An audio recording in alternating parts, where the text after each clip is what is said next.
Pour apporter vos témoignages sur l'actualité, appelez Jean-Michel Apathy au 39 21. 50 centimes la minute, plus coût de l'appel. Jean-Michel Apathy, Maxime Switek. Et une seule question pour vous aujourd'hui au 39 21. Après le double assassinat de Magnanville, comment ressentez-vous la menace terroriste? Vous pouvez toujours nous appeler au 39 21. Bonjour Alain. Oui, bonjour monsieur Apathy. Vous êtes à Marseille, dans les Bouches-du-Rhône. C'est ça, oui. Alors comment vivez-vous cette menace terroriste? Eh bien, écoutez, comme je l'ai dit à votre collègue au standard, je le vis très très mal. Là, c'est peut-être le truc qui me fait exploser. Là, je suis complètement dépité. C'est-à-dire que ce qui s'est passé hier soir vous a un peu déprimé? M'a complètement renversé. En plus, ça s'est passé en présence d'un petit gamin de 3 ans. Je ne peux même pas imaginer l'état de l'avenir de ce petit. Déjà, je vivais le traumatisme par rapport à mes enfants, à mes petits-enfants. Là, je n'ai pas fermé l'œil de la nuit, pour ne rien vous cacher. D'accord. Je le vis très mal, très très mal. Vous nous disiez que vous demandiez à vos enfants de ne pas aller dans la fan zone de Marseille. Déjà avant que ceci ne se produise, c'est ça? Ah oui, moi j'ai demandé à mon fils. Bon, il a très bien compris la situation et d'ailleurs c'est des matchs de foot devant la télé avec les potes et puis c'est tout. Hein. Mais il faut continuer à vivre quand même. Il ne faut pas céder à la menace. Ah oui, alors. mais non, mais ça ce sont des paroles, monsieur Apathy. D'accord. Comment voulez-vous continuer à vivre? Non, mais là on frôle des rhododendrons. Hein. Non, on peut pas continuer à vivre. On ne peut pas tout arrêter non plus. Il faut être réaliste quand même. Mais tout arrêter, c'est une manière aussi de donner raison à ceux qui veulent nous faire peur. Oui, mais ok, mais alors, quand on sera tous à 100 pieds sous terre, à quoi elle servira notre raison D'accord. Non, mais j'entends en tout cas votre désarroi, là. Ah, moi, je vous dis, je suis paniqué. Là, c'est peut-être cette horreur qui a fait déborder le vase. Je ne comprends plus. Je reconnais plus mon pays. J'ai assisté dernièrement à la manifestation de soutien à la police. Ils ne peuvent rien faire. D'après ce qu'ils m'ont dit, on peut pas réagir, on peut rien faire. Alors bon, puisque plus personne ne peut rien faire, il n'y a plus de police, il n'y a plus d'État, il n'y a plus rien. Et vous me dites de continuer à vivre. Mais vivre quoi, monsieur Apathy? Vivre quoi? Je ne sais pas, vous savez, chacun réagit comme il le peut sans doute face à ces événements dont on peut comprendre effectivement qu'ils sont traumatisants, mais en même temps on ne peut pas dire que la vie sociale doit s'arrêter parce que sinon c'est catastrophique. Oui, mais je suis d'accord avec vous. Mais chacun ensuite réagit comme il peut, comme il veut, comme la nature elle en fournit les moyens. Moi, personnellement, je m'en fous du haut de mes 61 ans, mais je ne voudrais pas que mes enfants prennent de risques, donc je préfère les préserver et puis voilà. Hein. Merci beaucoup Alain d'avoir apporté votre témoignage sur l'antenne d'Europe 1. Excellente journée. Merci, au revoir Alain. Bonjour Didier François. Bonjour. Vous êtes avec nous pour ce dialogue avec les auditeurs, vous êtes spécialiste des questions de défense et sécurité à la rédaction d'Europe 1. Cette action terroriste qui ne ressemble pas à ce qu'on a connu jusqu'ici, c'est une forme de première tout de même. Alors, vous ne diriez pas ça? À l'air de causer un traumatisme en tout cas qui est important. Pour répondre à Alain, parce qu'il faut quand même malheureusement il faut vivre. Moi je suis quand même passé 10 mois et demi entre leurs mains où on prenait des coups tous les jours et ça va. Enfin on peut quand même survivre à ça. On peut les combattre. On peut se défendre. Ce que fait d'ailleurs l'État. On peut pas dire qu'il y a plus d'État et que la police fait rien. Enfin elle travaille heureusement. Alors de temps en temps on se prend des coups. C'est comme dans tout combat. On n'est jamais sûr de gagner toutes les manches. C'est comme à la boxe. Un bon boxeur, même Mohamed Ali, prenait des coups. Mais il y a quand même une réaction, il y a quand même des services de sécurité qui fonctionnent, une armée qui projetée à l'extérieur se bat d'ailleurs au plus loin des frontières pour éviter qu'on en ait trop dedans. Eux réagissent, on en a dedans et on n'arrive pas tous à les arrêter. Mais enfin, la réalité aujourd'hui, si on voit par exemple une attaque faite avec un couteau et plus du tout une opération coordonnée comme on avait eu la dernière opération où ils avaient infiltré un certain nombre de gens et où ils ont attaqué une dizaine, c'est aussi parce qu'il y a eu un travail formidable. Alors encore une fois, c'est pas à 100%, on n'a pas de garantie absolue, on peut pas vous jurer que rien ne se passera, et particulièrement pas pendant l'Euro. Évidemment, les services de renseignement le savent très bien. Je les vois régulièrement clairement, ils savent que l'euro est un gros danger. Ils travaillent comme des fous. Ils n'ont jamais eu autant de menaces précises, concrètes. Ils ont fait des arrestations préventives. Ils tapent de manière régulière sur les possibilités de réseau. Enfin, ils ont quand même démonté l'essentiel. Et d'ailleurs, c'est pour ça que on voit bien le recul militaire de Daesh et de l'État islamique en Irak, en Syrie, face au coup de la coalition, face au coup de nos militaires. Elles font qu'ils recourent au terrorisme parce que leurs capacités d'action militaire sont plus faibles. Et dans le terrorisme même, on voit bien qu'entre l'action de masse coordonnée, planifiée depuis l'étranger, comme ils l'ont fait entre Paris et Bruxelles, et puis ce qu'ils ont fait là, ils sont aussi en train de réduire leurs capacités. Donc le fait de leur porter des coups, donc il y a un moment où voilà, quand on est face à l'ennemi, on baisse pas les bras en disant allez-y, je suis un mouton qui va à l'abattoir. On se lève, on résiste, et c'est ce qu'on est en train d'essayer de faire. Encore une fois, on prendra des coups, mais on résiste quand même. Bonjour Marie. Bonjour. Vous êtes à Saint-Germain-en-Laye. Oui. Quelle est votre réaction face à cette actualité assez terrible? Effectivement, c'est difficile quand un tel drame arrive, on est anéanti, mais oui, il faut continuer à vivre.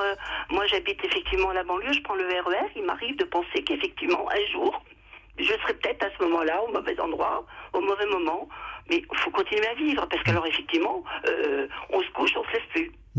Vous dites... Mais ça va crescendo quand même, ce terrorisme.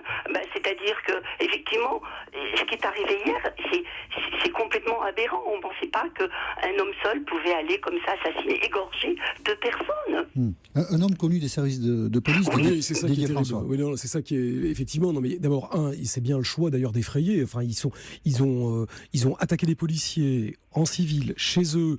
Ils ont violé leur intimité. Donc tout le monde se sent un peu menacé. C'est bien ça d'ailleurs qu'ils veulent faire, nous terroriser. C'est bien ça. C'est là-dessus qu'ils jouent avec ce jeu, avec l'horreur, avec un gamin de 3 ans. Enfin, c'est vrai qu'ils n'ont absolument aucune limite.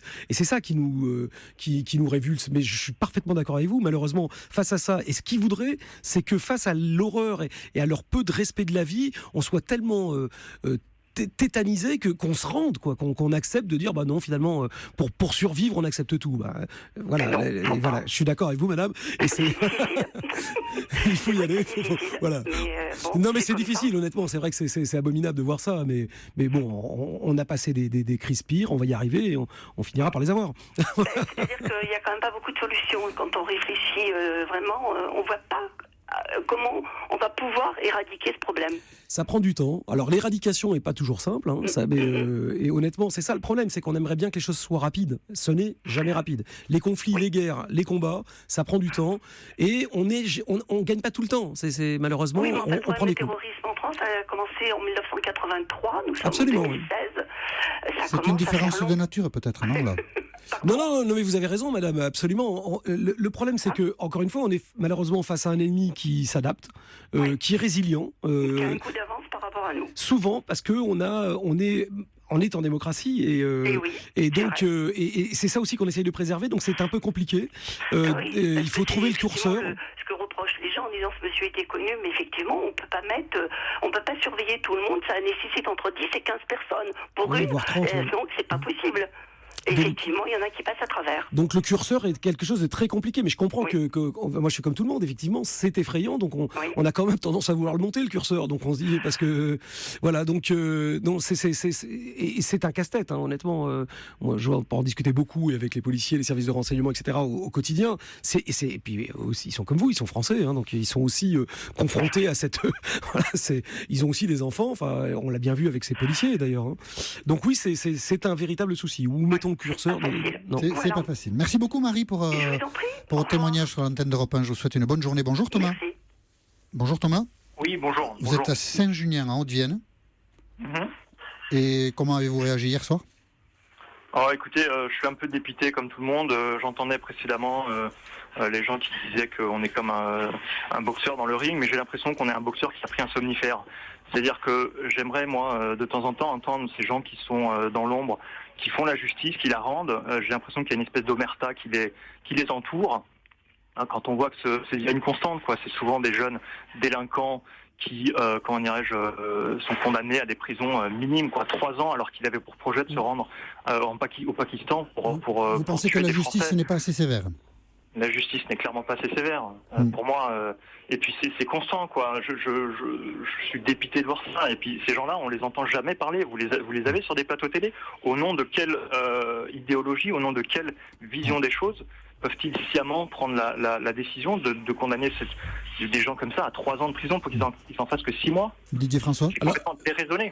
C'est intéressant ce que vous venez de dire, parce qu'en plus, il y a ce matin dans le Figaro une interview du juge Trévidic qui avait mené, qui faisait partie des 2 juges qui ont mené l'enquête sur l'assassin de cette nuit, et qui justifie le fait qu'effectivement 3 ans c'était fait, mais qu'à l'époque il pensait qu'il n'était pas si dangereux que ça. Donc oui, là il y a un vrai souci. Moi je suis d'accord avec vous, je pense que 3 ans pour ce genre de choses c'est pas énorme. Enfin après mais lui disait que le dossier était à peu près vide, qu'on ne pouvait lui reprocher, dit-il, je le cite de mémoire, on le cite que des choses assez annexes. Il résume en disant, mais en fait, il faisait que du jogging et de la préservation. Enfin, le problème, c'est qu'effectivement, derrière, il y a c'est que de temps en temps, la vraie difficulté des juges, visiblement, c'est est-ce qu'on prend en compte la volonté de. Alors, quand on se prépare, même en faisant du jogging, etc., si on a une vraie volonté d'aller se faire l'adversaire, ce qui est leur cas, est-ce qu'on peut pas leur reprocher ça? On peut pas dire les que. Les juges appliquent les lois aussi telles qu'elles sont. Alors, peut-être qu'il faut changer les lois. Peut-être que... C'est un vrai débat de société. On l'entend bien d'ailleurs à l'antenne. Oui, je pense que sur la question du curseur, il y a clairement un vrai débat où il y a une demande. Thomas? Oui.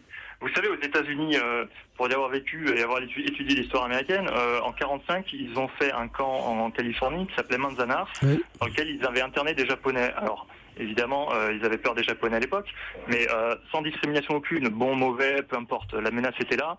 Voilà, en France aujourd'hui, on attend, on est des boxeurs, mais qui avons pris un somnifère. On pourrait, je pense, on a largement les capacités de créer un camp où dès les premiers signes de radicalisation, ces gens-là sont mis à l'écart de la société et pour de bon. Financé par l'Europe, peut-être, je ne sais pas, c'est une menace européenne. Il faut se mettre ensemble et éliminer le problème une fois pour toutes, quoi. Didier ? Alors ça, c'est aussi l'autre problème que vous soulevez, qui est aussi réel, hein, c'est que je pense qu'en France, il y a eu une prise de conscience à cause des attaques, et parce qu'on est quand même très très visé par le I. Le reste de l'Europe, à part les Belges là, évidemment, qui ont été touchés, puis un peu les Britanniques, on a un peu du mal à leur vendre. Et par ailleurs, plus on va à l'Est, plus, par exemple, on va chez les Polonais, etc., ils regardent du côté de la menace russe, et la menace de Daesh, d'un certain point de vue, ils veulent pas l'entendre parler. Donc la repense européenne, elle est compliquée à faire aujourd'hui. Là, il y a un vrai problème aussi de ce côté-là. Voilà, donc évidemment, il faut faire quelque chose, mais on n'est pas certain encore des mesures qu'il faut prendre. Merci beaucoup, Thomas. Merci à vous. Je vous souhaite une bonne journée à Saint-Junien. Nous poursuivons ce dialogue par l'intermédiaire du 39-21 dans 2 minutes. À tout de suite. Pour apporter vos témoignages sur l'actualité, appelez Europe 1 au 39 21. 50 centimes la minute plus coût de l'appel. Jean-Michel Apathy, Maxime Switek. Comment ressentez-vous la menace terroriste? C'est la question que nous vous posons ce midi au 39 21 après le double assassinat de Magnanville. Bonjour Hélène. Oui, bonjour. Vous êtes à Altkirch dans le Haut-Rhin. Oui, c'est ça. Quelle réflexion suscite chez vous ce qui s'est passé hier soir? Écoutez, moi, j'ai peur. Je suis femme de policier. On sait qu'on peut être attaqué à tout moment, parce qu'un policier, c'est quelqu'un qui est une cible permanente sur la voie publique. Moi, en l'occurrence, mon mari est un policier municipal, et c'est pour ça que j'ai appelé aussi aujourd'hui, parce que on ne se pose pas la question par rapport à la sécurité des policiers municipaux aujourd'hui. Et ça, c'est quelque chose que je trouve admissible.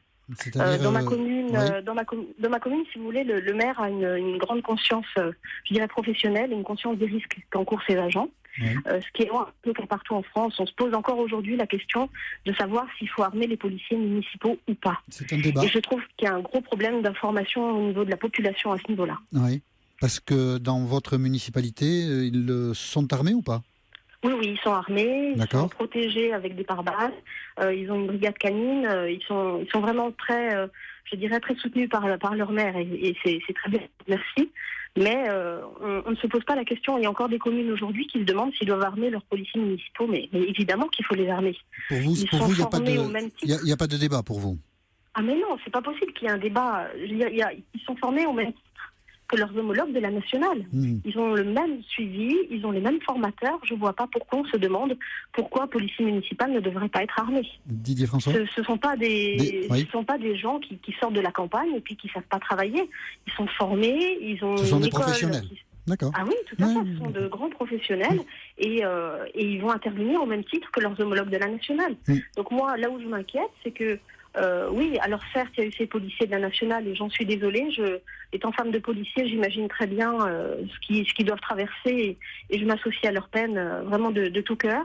mais il y a énormément de policiers municipaux qui sont sur le terrain aujourd'hui, qui ne sont pas armés, et ça, j'estime ça inadmissible. C'est leur mettre une cible dans le dos, c'est tout à fait anormal, c'est vraiment les envoyer au casse-pipe sans qu'ils puissent se protéger, Restez avec nous, Hélène. protéger les citoyens. Bien sûr, restez avec nous, Hélène et Didier François, sur ce sujet. On rappelle d'ailleurs que la première victime de Koulibaly était une policière municipale tuée à Châtillon lors des premiers attentats contre Charlie.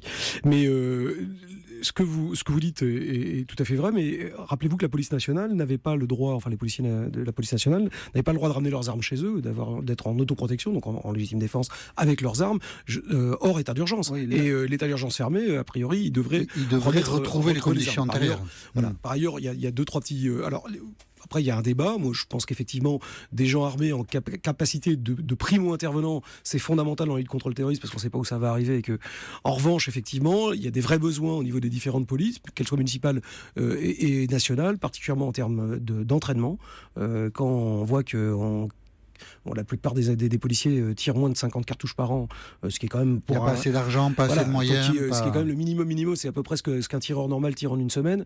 Il y a quand même des petits soucis derrière. Mais oui, effectivement, d'autres pays le font, à partir du moment où c'est un cadre, qu'il y a des règles d'engagement, encore une fois, c'est pas le western, mais que les gens sont formés pour ça, et effectivement, les polices municipales peuvent l'être ou le sont, dans la plupart des cas.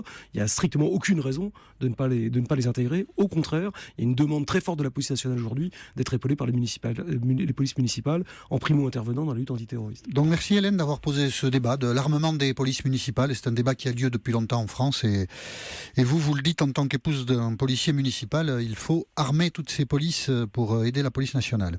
Oui, la question doit plus se poser selon moi. Merci beaucoup pour votre appel. Bonne journée Hélène. À vous aussi, au revoir. Au revoir, bonjour Jean. Oui, bonjour. Bonjour à votre invité également et bonjour à vos auditeurs. Vous êtes à Neuilly-Plaisance, en Seine-Saint-Denis. Oui, c'est ça. Oui, je suis ancien fonctionnaire de police à la retraite. J'ai travaillé aussi bien dans la tenue que dans le civil pendant 37 ans. Et en fait, j'ai vu, moi, au gré des années passées au service de la population, cette montée en puissance de toute forme de terrorisme. J'ai connu Action Directe, j'ai connu la bande Abadère, j'ai connu tous ces mouvements, mais c'est vrai qu'à chaque fois, j'ai assisté à une montée dans la graduation de l'horreur. Et parallèlement à ça, j'ai vu aussi les moyens de la police, que ce soit la police en tenue où j'ai travaillé. Je travaillais sur les secteurs difficiles, les premiers secteurs difficiles, Belleville, le 18e, etc. Et une fois à la PJ, j'ai vu également les moyens qui diminuaient sans cesse et la masse de travail qui ne cessait d'augmenter. Et aujourd'hui, on se trouve dans une situation où tous les services qui sont confrontés à cette actualité, à cette progression, cette montée en puissance du terrorisme, ces services, même avec toute leur bonne volonté, même avec, je vous assure, la foi chevillée au corps, les fonctionnaires... Pardon ? Il manque de moyens, c'est ce que vous voulez dire. Les fonctionnaires ne peuvent pas faire plus que ce qu'ils ont à faire. Vous prenez la police judiciaire, elle est submergée par les enquêtes classiques, parce qu'il ne faut pas oublier qu'à côté du phénomène du terrorisme, il y a toujours le phénomène de la délinquance.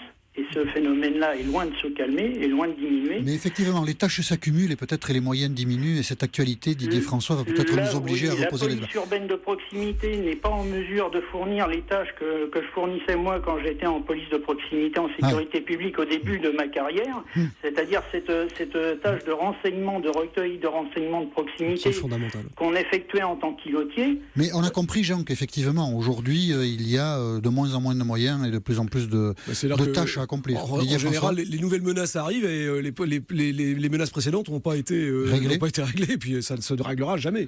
Donc oui, et plus on a un vrai souci, c'est-à-dire que le changement de stratégie entre Al-Qaïda, qui était une petite organisation terroriste très élitiste, si on prend depuis sa création dans les années 90 jusqu'à 2013, Al-Qaïda c'est 60 Français. L'État islamique en 2 ans, c'est 600 Français. Ouais, donc on a un problème de saturation qui est réel. Voilà. Donc c'est un problème d'une autre nature et qui nous est posé. C'est pour ça qu'il va falloir prendre des mesures un petit peu, qui soient à l'échelle. Le débat commence. Merci Jean d'avoir appelé le 39-21. Je remercie tous les auditeurs d'Europe 1 qui l'ont fait. Nous reprenons notre dialogue demain par l'intermédiaire du 39-21 à partir de 13h10 sur l'antenne d'Europe 1.